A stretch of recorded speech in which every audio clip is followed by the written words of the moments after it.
नमस्कार, मैं Sonali Kulkarni crime petrol सतर्क में आपका स्वागत करती हूँ। जीवन अनिश्चितताओं का खेल है। यहाँ सब कुछ अनसर्टन है।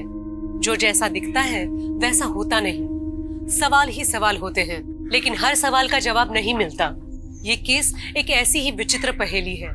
दो जीते जागते इंसान, जिसमें एक की मौत पहेली बन गई और एक का जीवन पहेली बन गया। ये ऐसे रेयर केसेस में से एक है जिसको पुलिस फोर्स ज्वाइन करने वाले स्टूडेंट्स को एक चैप्टर की तरह पढ़ाया जाए तो अतिशयोक्ति नहीं होगी।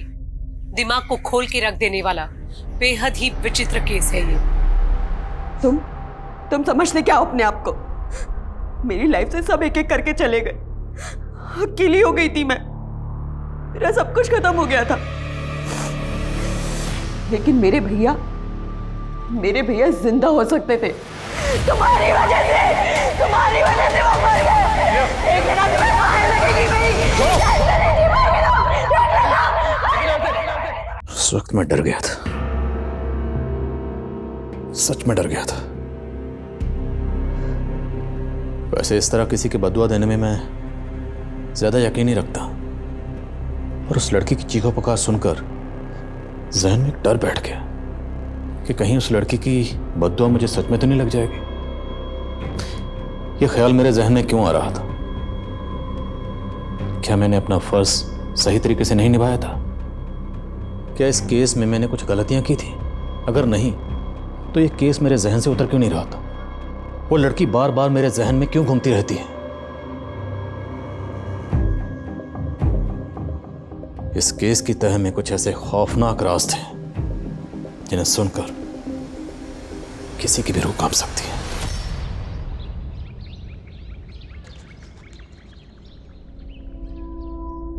जब लोगों की भीड़ में भी आपसे कोई हालचाल पूछने वाला, आपके दिल की बात करने वाला ना हो, तो लोग अकेले से हो जाते हैं। पर मैं अकेली होकर भी अकेली नहीं थी। कोई तो है मेरा, पर कहाँ? शायद आज वो मुझे मिल जाए। श्रेया, ओह गॉड श्रेया, कितने सालों के बाद देखा तुझे। कैसी है यार तू? आप कौन? मजाक मत करो। मैं क्या थी तुम्हारी स्कूल में, भारती स्कूल, और मैंने तो सुना है तू भारती स्कूल में टीचर बन गई। मैं टीचर नहीं हूँ। आई थिंक आपको कोई गलतफहमी हुई है। श्रेया देख, तू ऐसे इग्नोर नहीं कर सकती मुझे। मैंने कहा ना आपको, मैं नहीं जानती।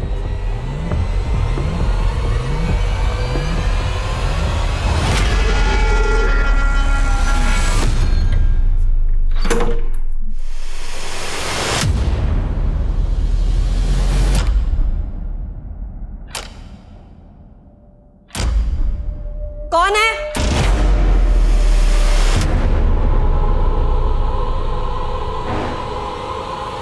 कौन हो तुम लोग? रुक, इसको पकड़, रुक, पकड़ इसको, पकड़ इसको, पकड़। छोड़ इसको, कोई और आ गया तो मुसीबत हो जाएगी, निकलते हैं यहाँ से।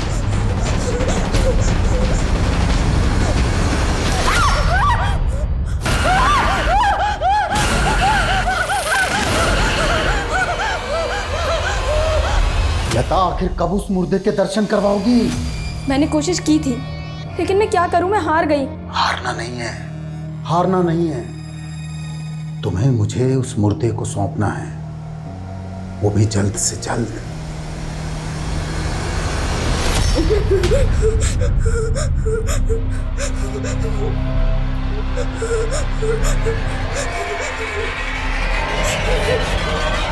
हेलो, क्या? नहीं तुम मत आओ, मैं आऊंगी। मेरा पति घर पे है, ठीक है? बाय। क्यों? फिर अपने एक्स के पास जा रही हो? मैं अपने एक्स के पास जाऊँ या वाई के पास, तुम मुझे नहीं रोक सकते। रोक सकता हूँ, पति हूँ तुम्हारा मैं। मैंने ना तुम्हें अपनी जिंदगी में जगह दी है और ना ही अपने बिस्तर में। मेरी दौलत के लिए शादी किया ना मुझसे? तो डाइवोर्स दे दो ना, लेकिन एलिमनी मोटी देनी होगी।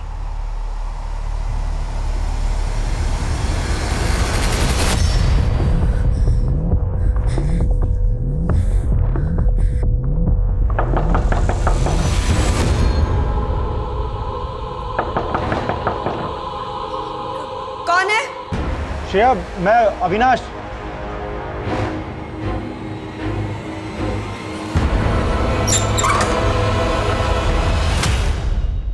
क्या हुआ श्रेया? ऐसे अचानक क्यों बुलाया? अरे क्या बात हुई? अच्छा रो मत, चलो अंदर चल के बात करते हैं। बैठ जाओ आराम से। अब पहले रोना बंद करो और मुझे बताओ क्या बात है। अविनाश, आज रास्ते में एक लड़की मिली थी। वो अजीब सी बातें कर रही थी मुझसे।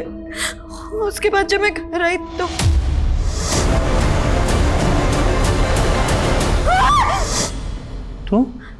तो क्या हुआ? और कैसी लड़की? किसकी बात कर रही हो?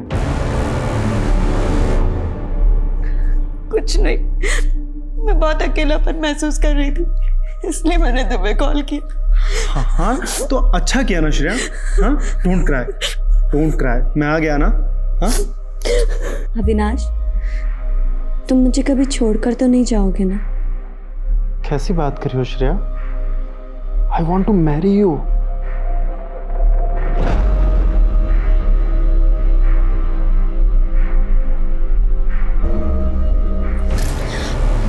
ये सब शादी के बाद। श्रेया, तुम कितने पुराने ख्यालात वाली लड़की हो, एकदम 1970s की।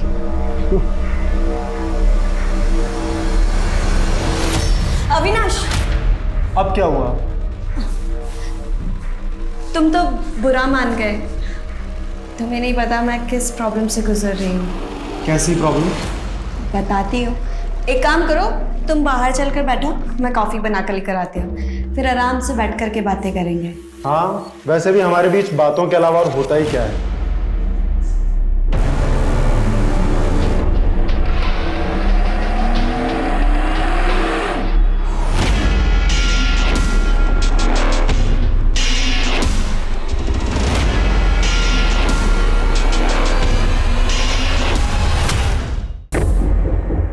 संभाल के।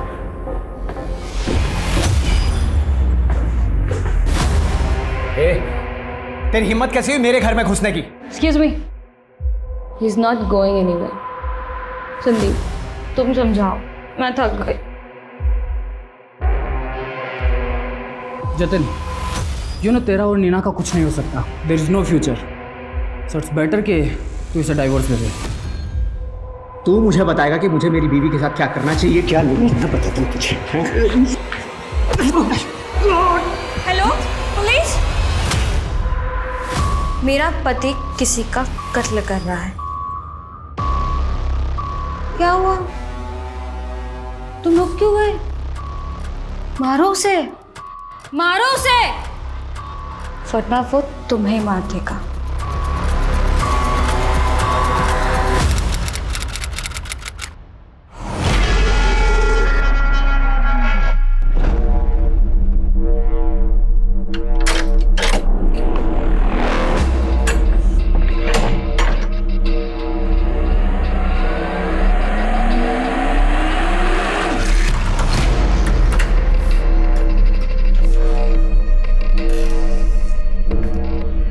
सॉरी, लेट हो गई ना। आपके लिए पिज़्ज़ा लेने लग गई थी मैं। वैसे आपको पता है, अविनाश ने मुझसे मिलना बंद कर दिया है। आपको तो ये अकेलापन काटने को नहीं दौड़ता होगा ना? अब ऐसे रिएक्ट मत कीजिए, मुझे पता है आप भी अकेले हो, तभी तो हमारा रिश्ता बना है ना? ये लो, खाओ।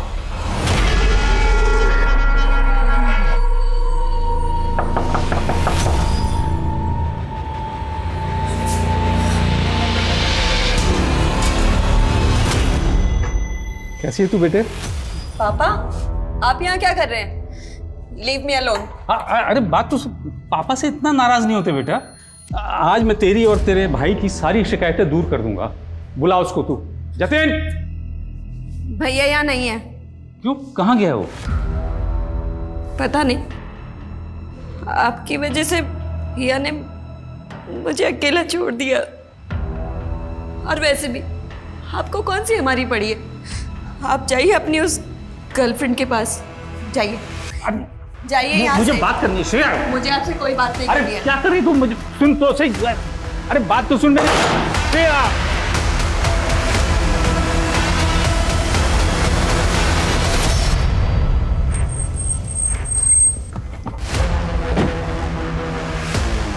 सर ये मेरा बेटा जतिन है। ये अचानक कहाँ गायब हो गया कुछ पता नहीं चल रहा है। मेरी बेटी इसे कई महीनों से ढूंढ रही है लेकिन कुछ पता नहीं चल रहा है। आपका बेटा इतने लंबे अरसे से गायब है, तो आप लोग मिसिंग कंप्लेंट लिखवाने के लिए अभी क्यों आए? असल में बिजनेस के सिलसिले में मैं आउट ऑफ टाउन था। कल ही जब वापस लौटा हूँ तो मेरी बेटी ने बताया कि 3 महीनों से ये घर ही नहीं आया। हाँ, लेकिन आपकी बेटी तो यहीं थी। 3 महीनों से आपका बेटा गायब है, उन्होंने भी कोई मिसिंग कंप्लेंट नहीं लिखवाई? दरअसल मेरी बेटी मुझसे नाराज़ चल रही है। वो मुझे कुछ बता ही नहीं रही है। मुझे कुछ सही नहीं लग रहा है। कहना क्या चाहते हैं? साफ साफ बताइए, क्या चाहते हैं? सर मैं चाहता हूँ कि आप मेरी बेटी से बात करें तो शायद वो कुछ बताए।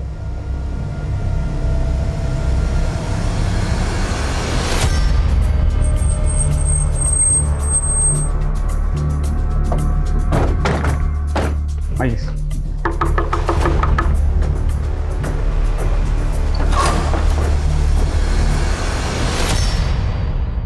आपका भाई पिछले 3 महीने से गायब है। आपको ज़रा भी फिक्र नहीं है कि आपका भाई कहाँ है? आपने पुलिस में रिपोर्ट भी नहीं लिखवाई। आपके पापा आए तब इन्होंने रिपोर्ट की, आपने क्यों नहीं लिखवाई? क्योंकि सर भैया मिसिंग है ही नहीं। ये तो इनका ड्रामा है मुझे और भैया को परेशान करने का। कुछ टाइम बाद भैया वापस आ जाएंगे, तब आप खुद आकर के बात कर लेना उनसे।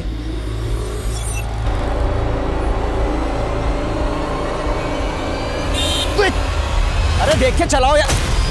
अरे कौन हो आप? अरे लेकिन मुझे क्या? अरे हो कौन? अरे कौन? छोड़ो मुझे। कहाँ ले जा रहे हो? बचाओ। ये चक्कर कुछ समझ में नहीं आ रहा। भवानी जी कह रहे हैं कि बेटा 3 महीने से गया है, लेकिन बेटी कह रही है कि जतिन गायब नहीं है। वो जहाँ कहीं भी गया है अपने आप आ जाएगा। आखिर ये चक्कर है क्या? पता करो, ये जतिन वाकई गायब है या मामला कुछ और ही है। जब तक जतिन यहाँ नहीं आ जाता मैं यहीं हूँ, कहीं नहीं जाऊंगा। और सुन, ये घर मेरा है और तू मुझे यहाँ से नहीं निकाल सकती।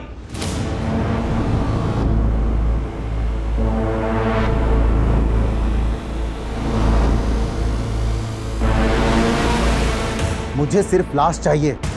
तुम्हें बताओ लाश का इंतजाम हुआ या नहीं? Very good.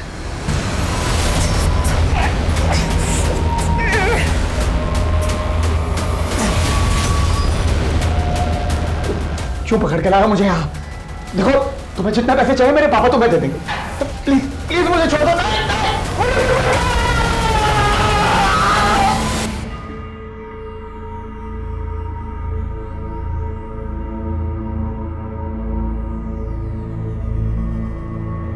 ओए बंदरिया भैया अरे अरे वाओ, पाउट वाली हीरोइन की तरह क्लिक किया जा रहा है ना।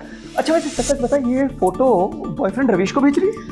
भैया आप मेरी इतनी जासूसी क्यों कर रहे हो? अरे भाई हूँ तेरा, जासूसी तो करनी पड़ेगी ना। अच्छा एक बात बता, सच में शादी करना चाहती है उससे?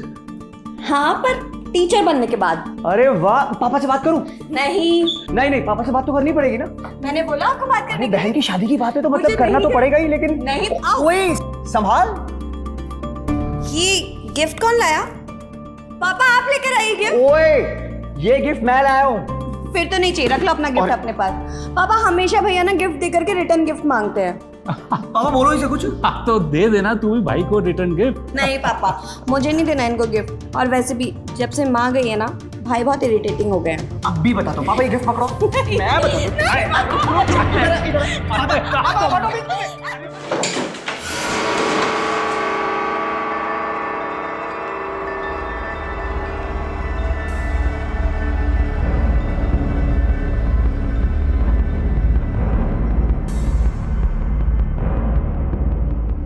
जतिन, जतिन मुझे मालूम था तू आएगा। दरवाजा खोल।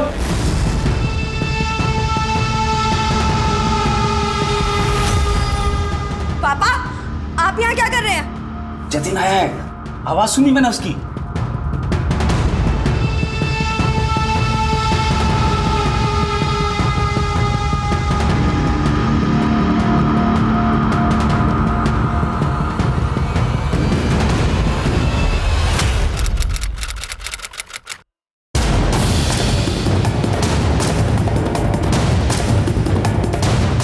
आसपास आसपास का एरिया अच्छी तरह से स्कैन करो, कुछ भी छूटना नहीं चाहिए। जैन सर, सुबह एक राहगीर ने भवानी सिंह की लाश को कार में देखा था, और ये वही भवानी सिंह है जिसने 3 दिन पहले अपने बच्चे की मिसिंग कंप्लेंट लिखवाई।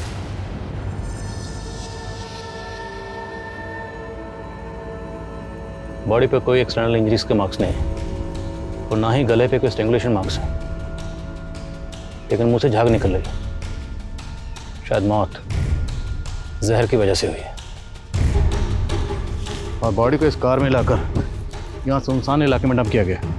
यहाँ पर दूर दूर तक कोई सीसीटीवी नहीं। सिविल लाइन यहाँ से 16 किलोमीटर दूर होगा। कैसा? यहाँ आने जाने वाले रास्तों में जितने भी सीसीटीवी हैं सबकी फटाई खंगालो। मैं इनकी बेटी श्रेया से मिलता हूँ। Okay sir.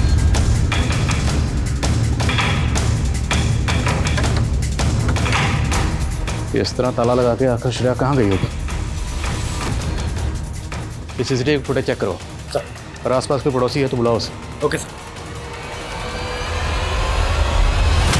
जी हाँ सर, भवानी जी भी कल रात को यहीं थे। वो श्रेया का बर्थडे था तो उसने मुझे भी बुलाया था। इनफैक्ट सर, उसने बताया था कि उसका भाई जतिन भी आने वाला है पार्टी में। तो जतिन आया था?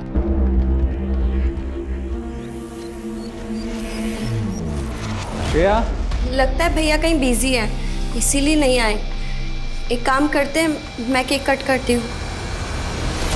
तो बर्थडे पार्टी रात को कितने बजे तक चली थी? यही कोई 10 सवा 10 बजे तक, लेकिन तब तक जतिन नहीं आया था। अच्छा, आपने जतिन को इस घर में आखिरी बार कब देखा था? सर, जतिन को देखे हुए तो एक लंबा अरसा हुआ।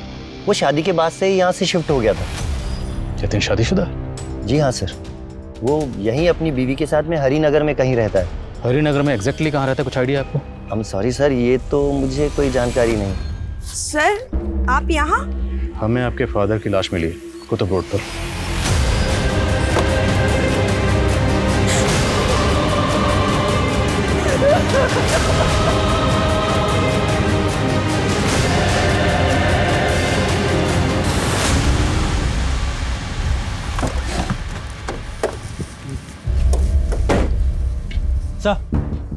सर, भवानी का फ़ोन ऑन हो गया, लेकिन पासवर्ड इंटैक्ट है। सर, मैंने पासवर्ड क्रैक करने के लिए बोला। और उनके घर पे जो सीसीटीवी कैमरा उसकी फुटेज? सर, वो सीसीटीवी खराब है और फुटेज का हार्ड ड्राइव भी करप्ट है। सर, ऐसा लगता है जैसे वो सीसीटीवी काफ़ी टाइम से बंद है। सर, मैं हार्ड ड्राइव का डेटा रिट्रीव करवाने की कोशिश। उनका घर काफ़ी पॉश एरिया में, उनके घर के अलावा उनके घर के आसपास और भी सीसीटीवी कैमरा होंगे, उनकी फुटेज भी खंगाल। Okay sir. Sir, primary postmortem report में सामने आया कि भवानी की मौत पॉइजन की वजह से हुई है। ये देखें सर, और लाश मिलने के तकरीबन 12 घंटे पहले उसकी मौत हो चुकी थी। 12 घंटे पहले मतलब श्रेया की बर्थडे वाले रात 11 से 12 के बीच में। और पड़ोसी ने बताया था कि बर्थडे पार्टी तकरीबन रात को 10 बजे तक चली थी। और एक बात सर, भवानी की कार में जो पानी की बोतल मिली थी, ये पॉइजन उसी में मिला हुआ था। कहीं ऐसा तो नहीं सर कि भवानी ने किसी हताशा में सुसाइड कर लिया? देखते हैं डिटेल पोस्टमार्टम रिपोर्ट क्या कहती है। अरे एक बात समझ में नहीं आई, भवानी ने हमें ये क्यों नहीं बताया कि उनका बेटा जतिन शादीशुदा है? राइट सर, और श्रेया भी इस कंडीशन में नहीं है कि उससे इंक्वायरी की जाए। काफ़ी गहरे सदमे में है। फिर भी पता करवाता हूँ कि जतिन अपनी पत्नी के साथ हरिनगर में कहाँ रहता था। और ये भी पता करो कि पॉइजन कहाँ से खरीदा गया। भवानी एक अच्छे खासे बिजनेसमैन थे जिनकी अपने बच्चों से बनती नहीं थी। बेटा जतिन गायब कहाँ है? इस जतिन को ढूंढो। मुझे लगता है जतिन इस केस का अहम किरदार है।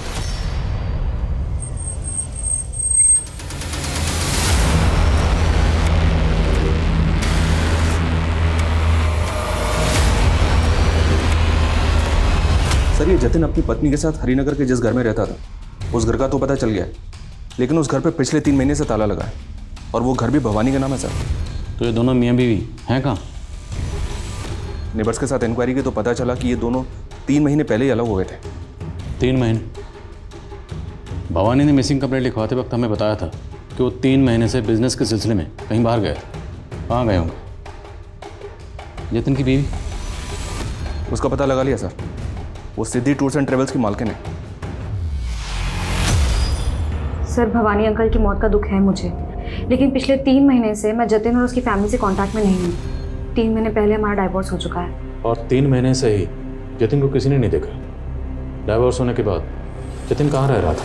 सर, मैंने कहा ना, मैं पिछले 3 महीने से उसे कांटेक्ट में नहीं हूँ। अच्छा, आपके और जतिन के बीच में डाइवोर्स की वजह क्या थी? सर, एक पति पत्नी के बीच में बहुत सी वजह होती है, मैं वो सारी बातें आपको बताना ज़रूरी नहीं समझती। That's my personal matter.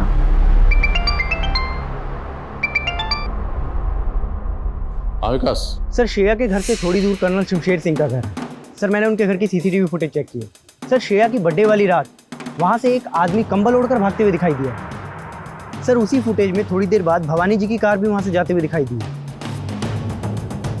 Sir ऐसा लग रहा है जैसे भवानी जी उस आदमी के पीछे अपनी कार लेकर गए हों।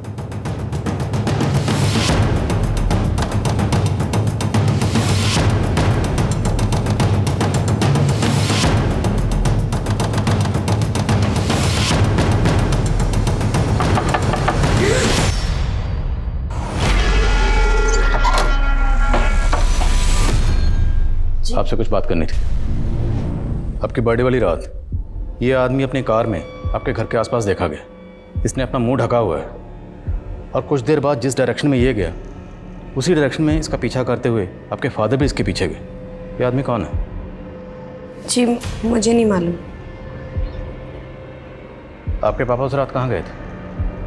वो मुझे बताकर नहीं गए। स्मेल किस चीज़ की? स्मेल किस चीज़ की? वो मैं पूजा कर रही थी तो अगरबत्ती की होगी। किस तरह तरीके से? ना धुआं अगरबत्ती का? सर उधर मेरा पूजा घर है। खड़िए सामने से, आज खड़े चलिए। सर वो पूजा घर है, आप ऐसे एंटर नहीं कर सकते हैं। अरे हम बाहर से देख लें। नहीं मैंने बोला ना नहीं। नहीं अरे मैंने मना किया ना। नहीं छोड़ो मुझे। नहीं अरे छोड़ो। नहीं तो बहुत धुआं है सर।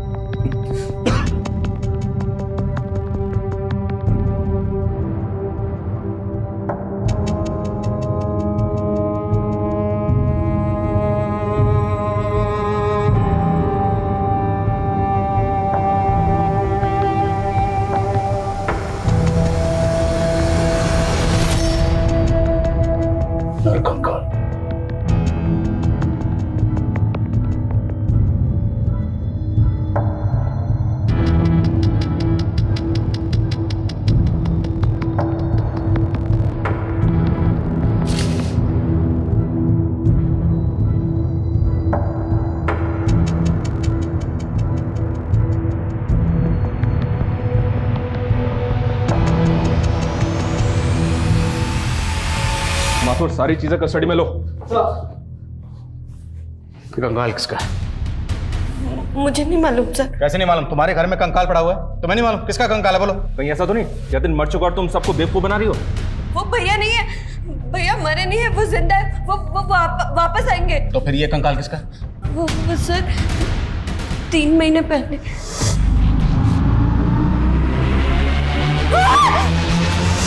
तुम कहना चाहती हो कि 3 महीने पहले 2 चोर तुम्हारे घर में आए, एक लाश को फेंका और भाग गए, और तब से ये कंकाल तुम्हारे घर में पड़ा हुआ? हाँ सर, जब मैं घर वापस लौटी तो मैंने एक लाश देखी और मैं लाश देख करके घबरा गई और बेहोश हो गई। मुझे 24 घंटे बाद होश आया। मुझे कुछ समझ नहीं आ रहा था सर, मैंने किसी को कुछ नहीं कहा। बहुत डर गई थी तुम, हैं? इसलिए तुमने किसी को कुछ नहीं बताया। लेकिन इस लाश के साथ तुम पिछले 3 महीने से रह रही हो, तब डर नहीं लगा? अपना ये नाटक बंद करो। बोलो बोलो, लाश किसकी? कहीं ऐसा तो नहीं कि तुम ही ने अपने भाई जतिन को मार दिया है? नहीं सर भैया जिंदा है। तो फिर ये कंकाल किसका? बोलो बोलो, किसका कंकाल है? देखो तुम मुसीबत में फंस जाओगे, साफ साफ बता दो कंकाल किसका है। जतिन एक लंबे समय से गायब था और श्रेया लगातार कह रही थी कि उसका भाई जतिन वापस आएगा। तो सवाल और भी गहरा हो रहा था कि श्रेया जिस कंकाल के साथ रह रही थी वो वाकई जतिन का कंकाल होगा या किसी और का? अगर ऐसा था तो वो कौन होगा और वो चोर कौन थे? क्या वो इस हत्या के राज सुलझा सकते थे? और जतिन और श्रेया के पिता की हत्या हुई थी या वो आत्महत्या थी? क्या श्रेया की दिमागी हालत वाकई खराब थी या वो कोई नाटक कर रही थी? ये केस कई रहस्यों में उलझता जा रहा था और इन रहस्यों का कारवां अभी थमने वाला नहीं था। नहीं पापा, भैया नहीं है अंदर। आप जाइए अपने कमरे में, जाइए जाइए। बहुत हो गया तेरा और तेरे भाई का नाटक। एक नहीं सुनूंगा मैं। बात करनी है मुझे जतिन से। पापा नहीं, पापा सुनो। तो रोक क्यों रही है तू मुझे?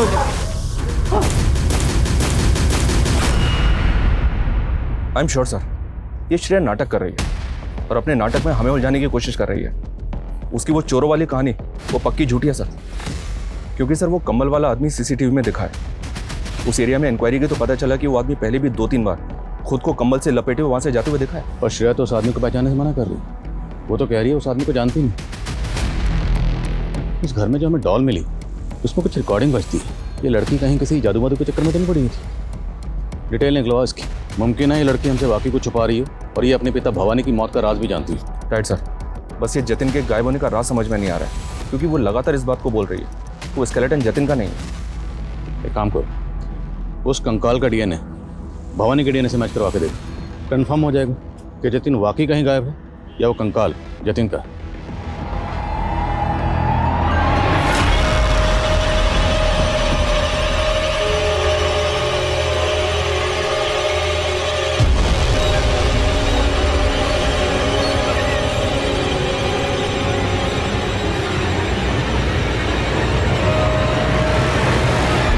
क्या भवानी का फ़ोन अनलॉक हो गया है? कॉल हिस्ट्री में उन्होंने लास्ट कॉल रात को 11 बजे सुनीता को किया था। अब तो 11 बजे। कौन है सुनीता? सुनीता एक एडवोकेट।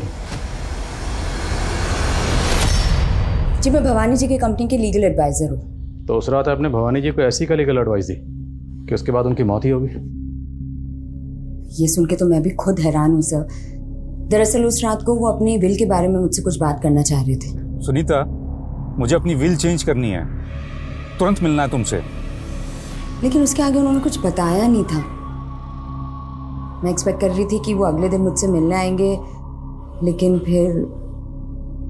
तो उनकी पहली विल में ऐसा क्या लिखा था जिसे वो चेंज करवाना चाहते थे? सर उनकी पहली विल के मुताबिक उनकी मौत के बाद उनके बेटा, उनकी बेटी और उनके भाई तीनों ही बराबर हकदार थे उनकी प्रॉपर्टी में। उनका कोई भाई भी है? जी, उनका एक छोटा भाई है विक्रम सिंह। वो यहीं कुतुब रोड पे कहीं रहता है। कुतुब रोड पे हमें भवानी जी की लाश मिली। क्या इन दोनों भाइयों का आपस में किसी बात को लेकर कोई झगड़ा था? सर विक्रम, श्रेया और जतिन, इन तीनों का ही भवानी जी के साथ अक्सर कुछ ना कुछ इशू चलता रहता था, खासतौर पर उनके पुश्तैनी घर को लेकर। भैया आपकी बिल से मेरे को कोई लेना देना नहीं है।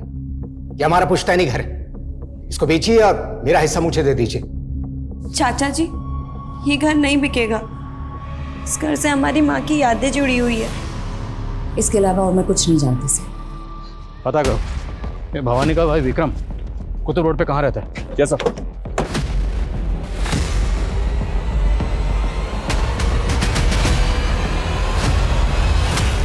हेलो श्रेया, मैं डॉक्टर उषा। डॉक्टर, मैं बीमार नहीं हूँ, प्लीज़ मुझे जाने दीजिए, प्लीज़ लीव मी।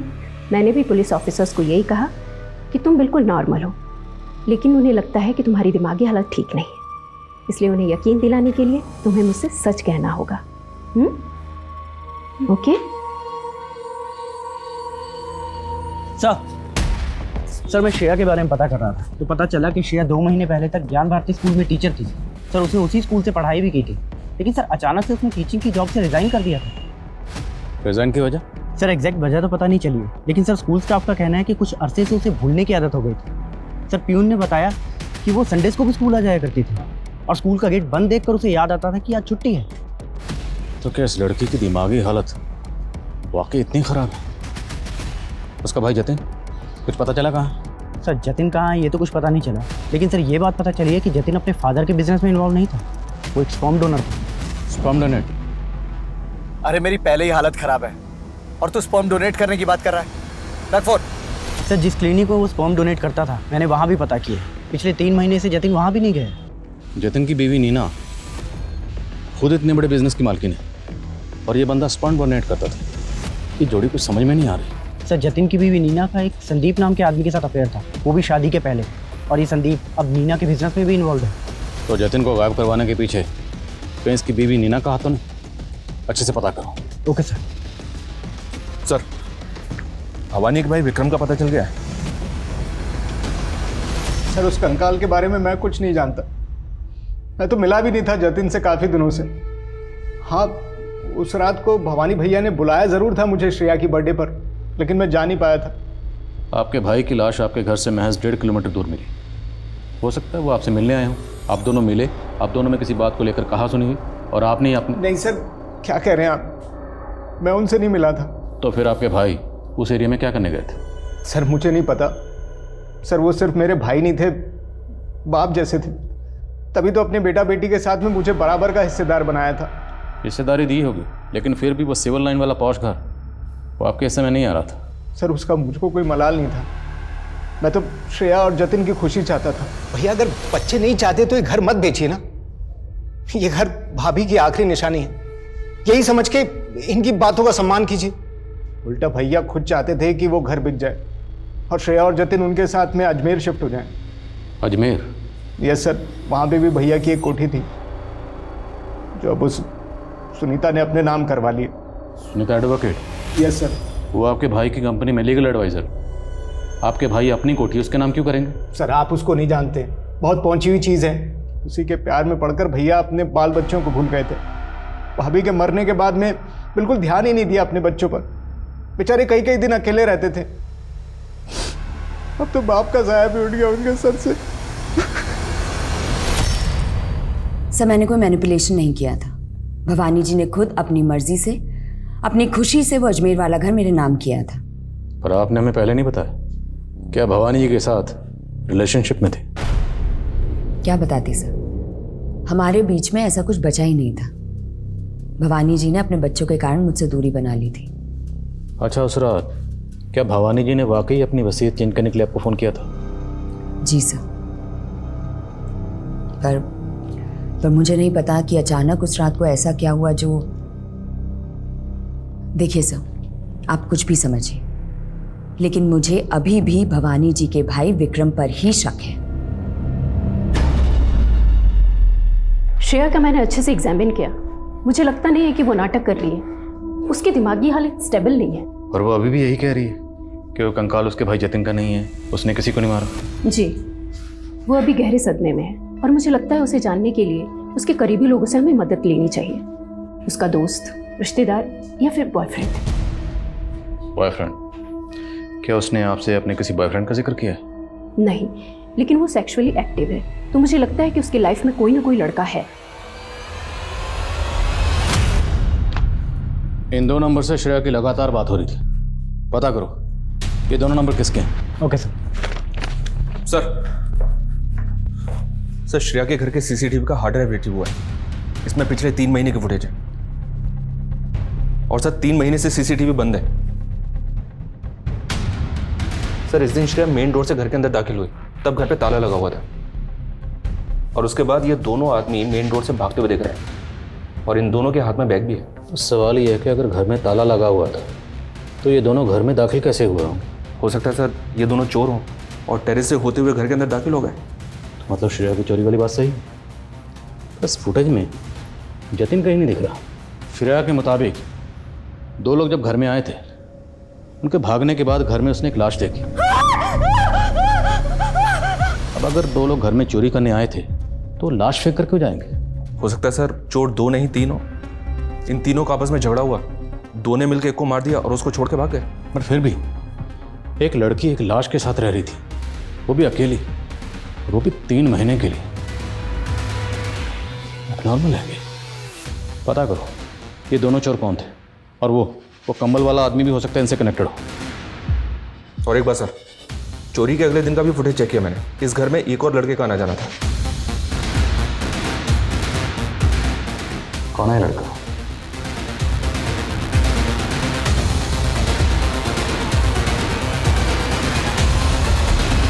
सर मैंने उन दोनों चोरों का पता कर लिया है जिन्होंने श्रेया के घर में चोरी की थी। ये दोनों सोनू और बंटी नाम के हिस्ट्री शीटर हैं और चोरी और फरेब के आरोप में एब्सकॉन्डिंग है। लेकिन सर इन दोनों से कनेक्टेड जो तीसरा चोर है उसका पता नहीं चल रहा है। खबरों को काम पे लगाओ, ढूंढो ने। अब इन चोरों से ही हमें इस केस के ताले की चाबी मिलेगी। सर आपने जिन 2 नंबर्स के बारे में पता करने के लिए कहा था, मैंने उनके बारे में पता किया। ये देखिए सर, उनमें से एक नंबर इस अविनाश का है और एक इस रविश का। ये अविनाश तो वही है ना जो हमें श्रेया के घर के सीसीटीवी फुटेज में दिखा था? जी सर, NSA पुलिस स्टेशन बुला लिया है। लेकिन सर ये रविश 3 महीने पहले कनाडा शिफ्ट हो गया। 3 महीने पहले? इस केस में 3 महीने का चक्कर क्या है? जतिन गायब हुआ 3 महीने पहले, जतिन के फादर 3 महीने से टूर पर थे, और अब ये रविश ये 3 महीने पहले कनाडा शिफ्ट हुआ। सर मैं श्रेया का दोस्त अविनाश हूँ। मैं पहले उससे मिलने उसके घर जाता था। लेकिन काफ़ी टाइम पहले ही हम दोनों का ब्रेकअप हो गया था। तो जब तुम श्रेया से मिलने उसके घर जाते थे तो वहाँ एक लाश थी, तुमने उस लाश को कभी नहीं देखा? लाश? कैसी बात कर रहे हैं सर? तो तुम कहना चाहते हो तुम्हें उस लाश के बारे में कुछ नहीं पता, तुमने कभी नहीं देखी उस लाश को? नहीं सर, मैंने कभी कोई लाश नहीं देखी। तुम्हारा श्रेया से ब्रेकअप क्यों हुआ? सर उसके बहुत मूड स्विंग्स होते थे सर। कभी लगता था वो मुझसे बहुत प्यार करती और कभी लगता था कि वो मेरी होकर भी कभी मेरी नहीं हो पाएगी। सर वो मुझे कभी समझ ही नहीं आई। तो बिना समझे उसके साथ फिजिकल रिलेशन बना ली? क्या बात कर रहे हैं सर? वो तो मुझे कभी अपने नज़दीक भी नहीं आने देती थी। ये सब शादी के बाद। कि रविश कौन है, जानते हो उसे? हाँ सर। सर रविश तो श्रेया का एक्स बॉयफ्रेंड था, श्रेया ने बताया था मुझे, और उन दोनों के ब्रेकअप के बाद वो कनाडा शिफ्ट हो गया था। श्रेया, अच्छा तुम नहीं जानती कि जतिन कहाँ गया, लेकिन मैं जानना चाहती हूँ कि तुम्हारा किसके साथ फिजिकल रिलेशन था। घबराओ मत, मैं ये सीक्रेट रखूंगी। श्रेया देखो, क्या वो अविनाश था या रविश? श्रेया घबराओ मत। सर हमने ये तो कंफर्म कर लिया कि रविश कनाडा में है, लेकिन श्रेया से जैसे ही हमने फिजिकल रिलेशन की बात की तो वो डरने लगी। कहीं ऐसा तो नहीं सर कि स्कूल में श्रेया को कोई मोलेस्ट करता था और जिसकी वजह से परेशान होकर उसने स्कूल से रिजाइन कर दिया? हाँ, लेकिन इन सब बातों का श्रेया के घर में जो कंकाल मिला उससे या उसके बाद जतिन से क्या कनेक्शन? फिर भी स्कूल में सर एक बात पता चली है सर, मुझे लग रहा है कि इस बात का हमारे केस से कोई कनेक्शन हो सकता है। माथुर बात तो बताओ। सर जिस दौरान श्रेया के घर से चोरों को भागते हुए देखा गया था सर, उसी दौरान मॉर्चुरी से एक लाश भी गायब हुई थी। कहना क्या चाहते हो? सर हो सकता है कि किसी ने वो लाश चुरा कर श्रेया के घर पे डंप कर दी हो। राइट सर, लाश को वहाँ पे डंप करना एक प्लान भी हो सकता है श्रेया को फंसाने के लिए, और इस काम के लिए सोनू और बंटी जैसे दो चोरों का इस्तेमाल किया गया। ये दोनों चोर हैं कहाँ? कोई लीड? नहीं सर, उन दोनों का तो कुछ पता नहीं चला, लेकिन नीना के बॉयफ्रेंड संदीप के कॉल रिकॉर्ड्स में इस बलराम नाम के हिस्ट्री शीटर का नंबर मिला है। सर ये बलराम काफ़ी टाइम से एब्सकॉन्डिंग है।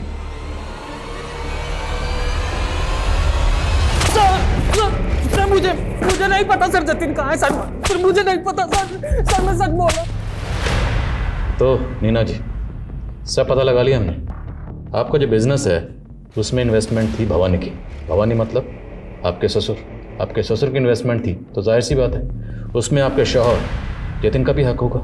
ससुर अब रहा नहीं, जतिन गायब है, तो उस बिजनेस की अकेली मालकिन कौन है?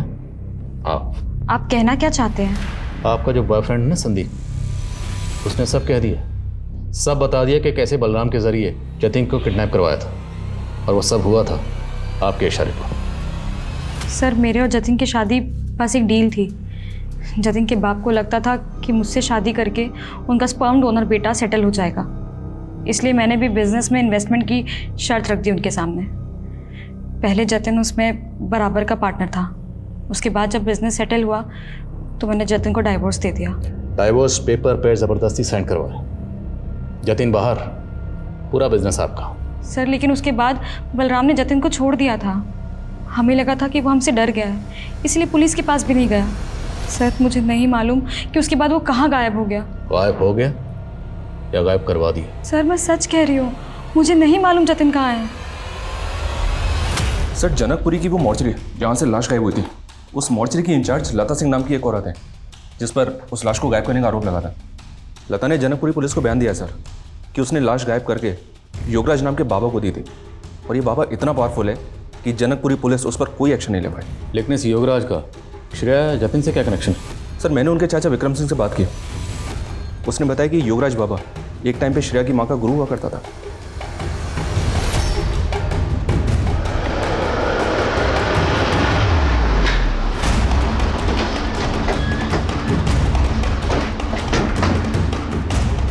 हमारे पास इस बात के पुख्ता सबूत हैं कि आप छुपते छुपाते हुए अपनी कार में सिविल लाइन में श्रेया के घर उससे मिलने जाते थे।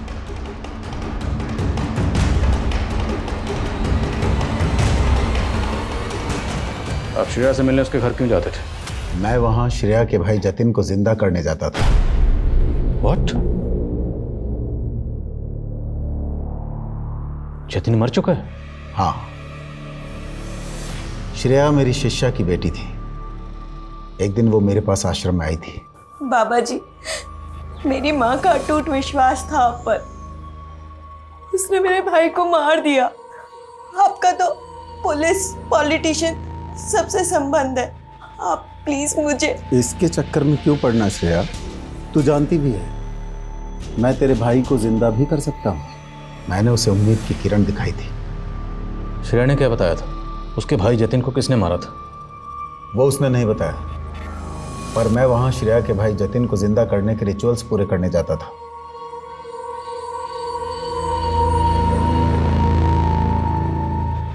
पर मेरी साधना अधूरी रह गई। जतिन के कंकाल को तुम लोगों ने अपने कब्जे में ले लिया।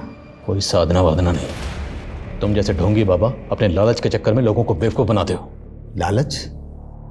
अगर मुझे लालच होता तो मैं मॉर्चुरी से वो लाश क्यों गायब करवाता? वो लाश कहाँ? उसे तो मैं जिंदा करके ही दुनिया के सामने लाऊंगा। मेरी शक्ति को पहचानो, मेरे चेले बन जाओ। तुम्हें इंस्पेक्टर से डीआईजी बनवा दूंगा। मैं इंस्पेक्टर से डीआईजी बनूंगा या नहीं बनूंगा ये तो बात की बात है, लेकिन इतना तय, तुम्हारा ट्रांसफर यहां से सीधे जेल होगा।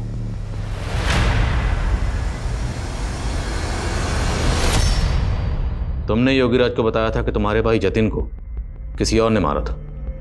अगर उसे किसी और ने मारा था तो उसकी लाश तुम्हारे पास कैसे है? बोलो, किसने मारा था उसे? जतिन को किसने मारा? चुप क्यों? बोलो, उसकी लाश तुम्हारे पास कैसे आई? जतिन को किसने मारा? चुप क्यों? बोलो, उसकी लाश तुम्हारे पास कैसे आई? कहीं ऐसा तो नहीं कि तुमने ही अपने भाई जतिन को मारा? तुम समझते क्या हो अपने आप को? हाँ? मेरी लाइफ से सब एक एक करके चले गए। अकेली हो गई थी मैं। सब कुछ खत्म हो गया था मेरा। लेकिन मेरे भैया जिंदा हो सकते थे। जिंदा हो सकते थे वो, लेकिन तुम्हारी वजह से मेरा भाई जिंदा नहीं हो पाया। तुम्हें हाय लगेगी तुम्हें मेरी। कैसे जी नहीं पाओगे तुम? लेके जाओ इसे। Sir, are you okay? Sir, उस एरिया के कई केमिस्ट और किराना स्टोर में इंक्वायरी की तो फाइनली नारायण चौक के किराना स्टोर ने भवानी का फोटो आइडेंटिफाई किया। उसने कंफर्म किया कि भवानी ने खुद वो पॉइजन और पानी की बोतल खरीदी थी। ये सब बातें तो इसी की तरफ इशारा कर रही हैं सर कि शायद भवानी ने खुद ही जहर खा लिया हो। अगर भवानी ने वाकई खुदकुशी की है तो मुमकिन है उनको पता चल गया हो कि उनका बेटा जतिन मर गया है।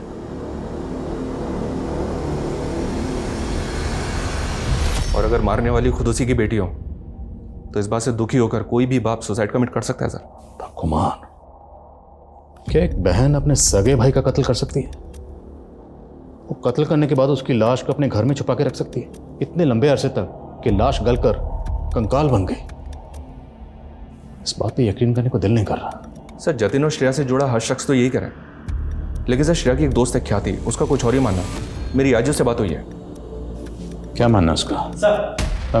सर, अभी भी पता चला है कि ललितपुर पुलिस ने बंटी और सोनू दोनों को अरेस्ट कर लिया। एक दुकान में लूट कर रहे थे दोनों को यहाँ हाजिर करो। साहब, हम मानते हैं, हम काफी टाइम पहले गए थे उस घर में चोरी करने, लेकिन हमने किसी का मर्डर नहीं करा। हाँ साहब, हम सच कह रहे हैं। हम तो रेकी करके वहाँ गए थे।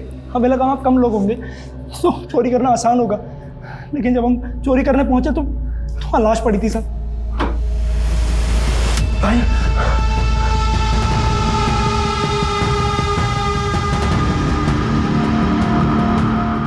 इसकी लाश पड़ी थी? हाँ सब यही था। हमने इसको 2 दिन पहले रेकी के वक्त वहाँ जिंदा भी देखा था, लेकिन जब हम चोरी करने पहुंचे तो वहाँ इसकी लाश पड़ी थी सर। माँ कसम साहब, आपने नहीं मारा इसको।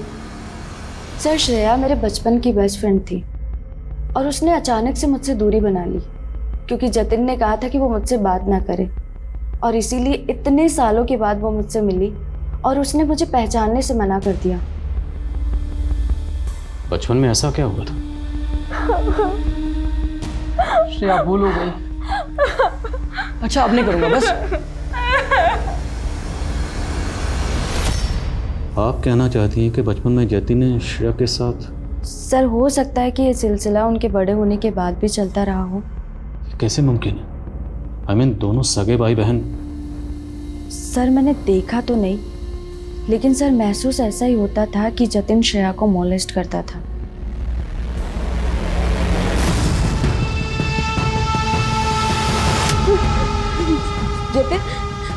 नहीं, मेरे पास मत आओ। नहीं, हाथ मत लगाना मुझे।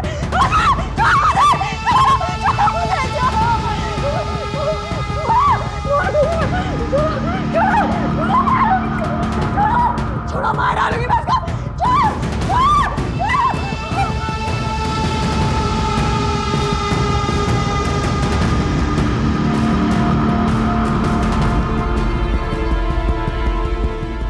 दोष मेरा भी है। सिर्फ अपनी जिंदगी में इतना कुछ सहती रही और मैं दोस्त होते हुए भी उसकी तकलीफ नहीं समझ पाया। सर, आपकी थ्योरी जो भी हो, लेकिन जतिन वाकई ऐसा होता तो श्रेया को तो उससे नफरत हो जानी चाहिए थी, लेकिन वो चाहती थी कि वो जिंदा हो जाए और उसके लिए वो ड्रामा भी कर रही है। तो मुमकिन है कि वाकई जतिन ने श्रेया के साथ बचपन में कुछ गलतियां की और वो उन गलतियों को बार बार दोहरा रहा होगा और श्रेया उसे उन गलतियों को माफ़ करने के लिए, उनको सुधारने के लिए बार बार मौका दे रही होगी। जतिन तो शायद शादी करके अपनी ज़िंदगी में आगे बढ़ गया हो, पर शायद श्रेया नहीं बढ़ पाई। हालांकि उसकी ज़िंदगी में रविश और अविनाश जैसे दो लड़के आए, पर उसने किसी को भी अपने नज़दीक नहीं आने दिए। और दूसरी तरफ जतिन जब शादी में धोखा खाने के बाद वापस आया तो हो सकता है उसने श्रेया के साथ फिर से वही गलतियाँ, वही गुनाह दोहराने की कोशिश की। एक ऐसा गुनाह जिसकी कोई माफ़ी नहीं। श्रेया, ये आप क्या कर रहे हैं? श्रेया, छोड़ो। श्रेया, मेरी बात तो सुन। छोड़ो मुझे। छोड़ो, मेरी बात तो सुन। छोड़ो मुझे। आपने मुझसे प्रॉमिस किया था कि आप मेरे साथ ऐसी वैसी कोई हरकत नहीं करेंगे। छी। श्रेया, मेरी बात सुन। श्रेया, दरवाजा खोल। श्रेया, दरवाजा खोल दे।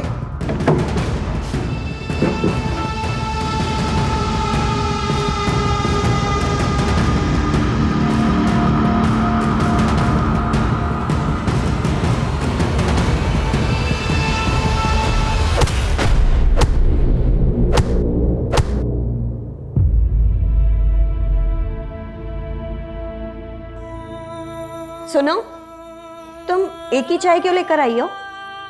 तुम्हें पता है ना भैया बैठे हैं यहाँ पर। जाओ, एक चाय और लेकर आओ। जाओ। हाँ भैया, क्या कह रहे थे आप? हाँ, ही सही बात है। इस केस को लेकर पुलिस की जो थियरी है वो भाई बहन के पवित्र रिश्ते को कलंकित करने वाली है, जिसको लेकर पुलिस को कई तरह की आलोचनाओं का भी सामना करना पड़ा है।